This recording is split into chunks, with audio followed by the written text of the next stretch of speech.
Bueno, ya estamos en esta mesa de análisis con los analistas María Alejandra Campos y Gonzalo Segarra, quienes les agradezco por acompañarnos esta noche y en principio tratar de analizar y poner ya en blanco y negro las declaraciones del presidente Martín Vizcarra, que como comentábamos fuera del aire, yo sentí que no hubo ni siquiera un gran anuncio que hacer, ¿no? Y tú me lo decías, María Alejandra, se está instalando un nuevo Congreso, quizá un Congreso clave que va a tener la responsabilidad o tiene la posibilidad de aprobar importantes reformas para el país, pero no vi mayor mensaje del presidente en ese sentido. No, o sea, bienvenido de vuelta. Creo que, claro, los dos grandes anuncios son la ronda de diálogo, que ni siquiera es un anuncio porque todo el mundo lo hace, digamos, vas, te sientas, no significa nada, no es vinculante. Lo otro que dijo medio de taquito, pero que también me parece importante, es que no va a ser cuestión de confianza por los DUs o que no lo tiene mapeado por lo menos. Pero más allá de eso es un poco lo que ya conocíamos, ¿no? Sí, creo que le falta, que es lo que siempre se le critica, ¿no? Le falta un poco de contenido, de habilidad de comunicar mensajes que sean más potentes. O quizá más concreto, no sé. También. Por ejemplo, hoy día la Comisión Tuesta, la Comisión de Reforma Política, emitió un comunicado diciendo claramente estos son los puntos que el próximo Parlamento tendría que abordar. Uno hubiese esperado del presidente de la República que haga un anuncio público donde diga, miren señores virtuales congresistas, estos son los puntos concretos que yo quiero empujar en el nuevo Parlamento. Claro, por ahí pues lo que acabas de decir suena mucho a cuestión de confianza, ¿no? Okay. Y yo sí creo, discrepo así ligeramente con Mariale en el sentido de que sí creo que era como que un statement necesario del presidente, decir que no iba a hacer esta barbaridad de la cuestión de confianza, que en realidad Ceballos, el premier, no es que fue a decir vamos a hacer cuestión de confianza por los DUs, que hubiera sido una barbaridad, sino que se lo preguntaron y él dijo, bueno, como que no sabía muy bien qué responder y como que no lo descartó, pero quedó como que van a hacer cuestión de confianza por los DUs. Y la verdad es que hacer confianza por los DUs hubiera sido un acto de bullying inaceptable. Inaceptable. Primero, como gesto político, pero segundo, hubiera sido manifiestamente inconstitucional. Tú no le puedes hacer al Congreso cuestión de confianza respecto de una obligación suya, porque los decretos de urgencia, esto no lo dice nadie, son una excepción absoluta, no solo por la urgencia, son una excepción a la separación de poderes. Es un momento en el que, por excepcionalísima, el Ejecutivo puede legislar con rango de ley sin permiso previo. Por tanto, la revisión de los DUs es un acto absolutamente soberano y obligatorio del Congreso, que además no admite, como han dicho varios constitucionalistas por ahí, matices de excepcionales de que el decreto de urgencia cuando no hay Congreso sí puede ser tributario o puede no ser de urgencia o puede no ser económico. No es así. Con mayor razón se aplican las restricciones de los decretos de urgencia cuando no hay Congreso. ¿Por qué? Porque nuestra Constitución no quiere concentración del poder. Le otorga excepcionalmente la facultad de emitir decreto de urgencia al Ejecutivo, pero no le da carta libre, no quiere facilitarle la vida al Ejecutivo legislador. Son tanto más exigibles las restricciones del decreto de urgencia cuando no hay Congreso. Ahora, ¿tú crees que, digamos, el nuevo Congreso que se instale en marzo debería abocarse a la revisión de los decretos de urgencia del gobierno, entendiendo que, es su atribución, o ya, debido al corto tiempo, empujar los otros proyectos? No, pero ahí, creo que hay un tema de lo que decía Gonzalo, de responsabilidades. Así es. Lo que establece la ley es que la permanente tiene que revisar los DUs. Una vez que revisa los DUs, da un informe y se lo pasan al siguiente Congreso. Y el siguiente Congreso está en la obligación, no es que a ver si quiero, si me parece importante, está en la obligación de revisarlos y de ratificarlos o de derogarlos si es que les parece. Yo sospecho que va a ser complaciente esa revisión, la verdad. Pero no es opcional. Tienen que hacerlo, deberían hacerlo. Yo soy como miembro de la Directiva de Transparencia, soy un gran promotor de que el nuevo Congreso se aboque también a la reforma política, sin duda. Y dentro de lo primero que tienen que hacer es ampliar el plazo para que no sea en abril, sino me parece que en agosto, que pueda modificarse las leyes para ser aplicables en el 21. Pero eso de ninguna manera puede significar que dejen de revisar los DUs. Claro. Porque además hay un tema, perdón, como te digo, de concentración del poder. O sea, no se le puede permitir, o sea, la situación de cerrar el Congreso es absolutamente indeseable, excepcional. Ya dijo el Tribunal Constitucional que bueno, fue constitucional, pero eso no quiere decir que alegremente se puede hacer. Y por tanto, hay que contrapesar el poder del presidente, quien sea, y en concreto del presidente Vizcarra. Ahora, ven en la composición del nuevo Parlamento sumamente fragmentado, finalmente quedó que son 9 las bancadas que va a haber, ven una actitud, al menos de la mayoría de bancadas o voceros que hemos escuchado hasta el momento, una actitud más de diálogo, más de consenso con el presidente, o una actitud quizá en algunas bancadas que vaya a buscar la confrontación con Martín Vizcarra. Es que yo creo que la confrontación deja de ser el eje de la relación ejecutivo-legislativo y más bien lo que noto es que muchas bancadas, y ni siquiera bancadas, sino individuos dentro de estas organizaciones políticas están yéndose por la libre, por discursos particulares que les interesan, que ya no tienen que ver con Vizcarra, pues Vizcarra no es rentable políticamente pelearse con Vizcarra.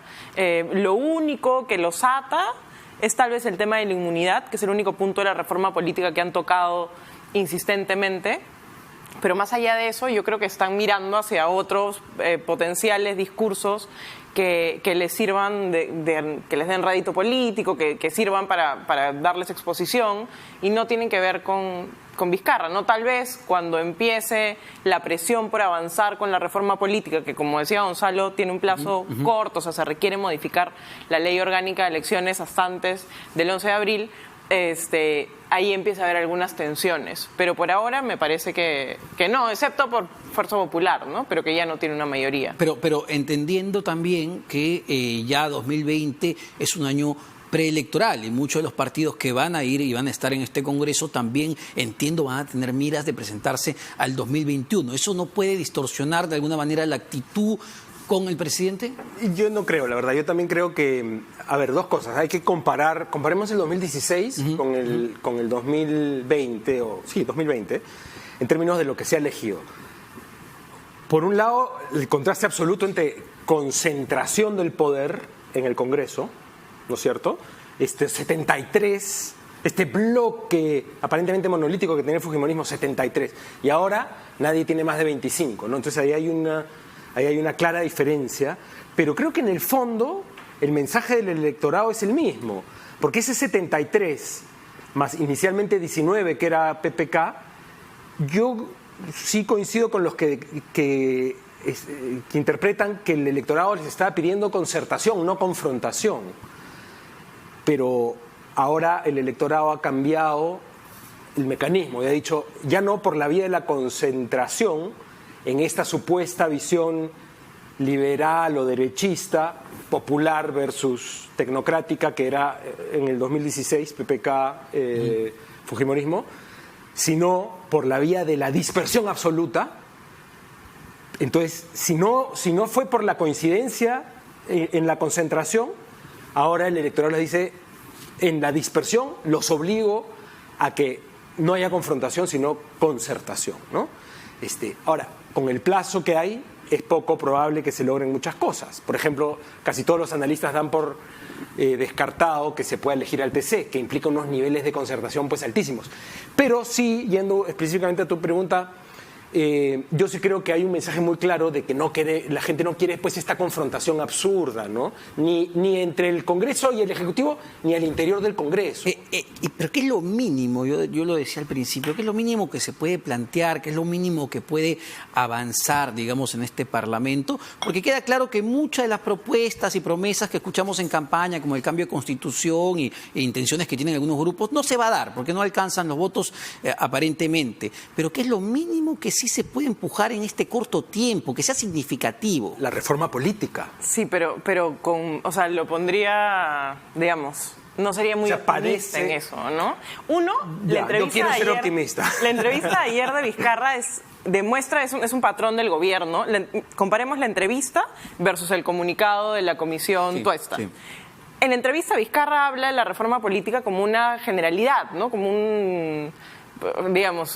una reforma sin forma, como una sin contenido, claro, exacto. Sin contenido. En cambio, la comisión sí está en capacidad de decir estos 5 puntos por esto, y es importante. El gobierno no tiene esa habilidad de entender qué cosa es importante de la reforma y por ende impulsarla con argumentos. Entonces creo que se van a quedar, como hicieron la última vez, en una capa muy superficial que dé la impresión de que se está logrando algo sin que se logre mucho. Y ahí creo que inmunidad parlamentaria es un tema clave y es un tema que se puede impulsar fácilmente en el Congreso porque es, como decía, una de las pocas cosas que todas las bancadas han dicho que están de acuerdo. Y por un lado es fácil encontrar un sucedáneo, o sea, no hay que eliminar la inmunidad parlamentaria, hay que establecer un mecanismo que sea menos impune, ¿no? Y agregaría lo que dice María Alejandra, que no solo el gobierno no parece estar en capacidad de plantear los temas de la reforma política, sino que aquellos que ha planteado, como la no reelección parlamentaria, son los peores, los más nefastos, lo que Milagros Campos el otro día ayer llamaba contrarreforma, en realidad, ¿no? O sea, una cosa que puede ser muy popular, a la gente le parece una maravilla, pero que en realidad destruye un poco la institucionalidad política. Y aprovecho esto para hablar de otra reforma que yo creo que es súper importante, no está así por lo menos en la reforma planteada, y aunque es impopular, creo que el resultado de esta elección me permite ponerlo sobre el tapete como algo necesario, y es, mira, tanto en el 2016 como hoy tenemos grupos sobre representados en el Congreso. En el 2016 fue el fujimorismo, que tenía 56% del Parlamento, habiendo obtenido 36% de los votos. Y hoy día tenemos, por ejemplo, a UPP y al FREPAP, que están sobre representados, es decir, tienen más del 10% del Congreso, habiendo tenido, siendo, digamos, ayer Hernán Chaparro hacía el cálculo, digamos, la gente que ha votado respecto del electorado total por el FREPAP es 5%. Entonces, ¿qué pasa ahí? Por un lado se habla de nuestros distritos electorales, etcétera, pero hay un tema que está íntimamente vinculado a eso, que es la cantidad de congresistas. Cuanto menos congresistas tengamos, más sobrerepresentación va a haber. ¿Me entiendes? O sea, si en lugar de 130 fueran 200,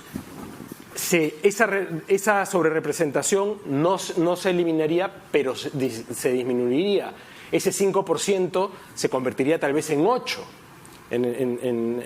O en 9, no en 12, ¿me entiendes? Entonces, esto es súper impopular porque la gente dice, pero más congresistas hay más plata, no sé qué.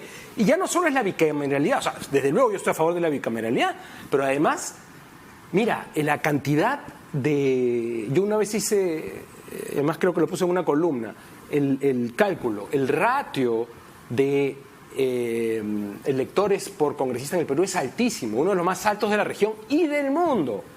¿Ya? Porque ¿en qué país has visto que 30 millones de habitantes, o 33 si cuentas a los que viven en el extranjero, tienen 130 congresistas? Eso no admite el menor análisis, es una representación paupérrima. Entonces tenemos que tener más congresistas, aunque sea impopular. Yo estoy a favor de que se haga esa reforma incluso con la cláusula de que no aumente un mango el presupuesto del Congreso, si quieren. Entonces, que le bajen la burocracia. Pero sí hay que aumentar los representantes porque tenemos un problema gravísimo de representación. Bueno, y uno diría... Una sobrerepresentación, perdóname, una última idea, trae consigo siempre una subrepresentación de otro. Bueno, yo no diría que este Congreso, digamos, que va a tener corto tiempo, sería el llamado justamente a hacer esos cambios, porque no van a querer enquistarse ni gozar de los beneficios que muchas veces los congresistas se niegan pues a dejar, a soltar. Sin embargo, nuevamente caemos en el tema de la alta dispersión y la necesidad de llegar a consensos. No sé cuán viable es eso con 9 bancadas. Sí, pues. O sea, con 9 bancadas, con una campaña presidencial que se viene ahorita. Sí. Acuña no va a querer cargar con el muerto de yo fui el que hizo que el Congreso sea más grande, por más que se pueda hacer sin aumentar un sol. Lo mismo Díaz Canseco y lo mismo el fujimorismo. O sea, nadie va a comprarse ese pleito a 8 meses de que empiece una campaña electoral. Claro. O sea, yo estoy de acuerdo con el diagnóstico de ambos, pero no por eso creo que hay que dejar de decirlo. No, por supuesto. ¿Sabes por qué? Porque nosotros si no hablaríamos de nada, si vamos a depender de la gente del Congreso. No, ¿sabes qué pasa? Que creo que hay que hacer todo lo posible porque la elección del 21 sea con la mayor cantidad de cambios positivos en el sistema político posible, porque ya este país no aguanta más disfuncionalidad política. O sea, estoy exagerando, no es que no aguante, pero lo que te quiero decir es que digamos, ya en esta elección no se aplicaron algunas reformas por decisión de los jurados, del Jurado Nacional de Elecciones, y entonces seguimos perpetuando y entramos en este círculo vicioso de que la disfuncionalidad política sigue y sigue y sigue, y entonces cuando lo que tiene son problemas de representación y de representatividad, como es el caso, entonces eso implica una deslegitimación paulatina de la democracia. Ahora, que no queremos, ¿no? Es verdad, volviendo al tema de la entrevista de ayer del presidente, es verdad, como dice él,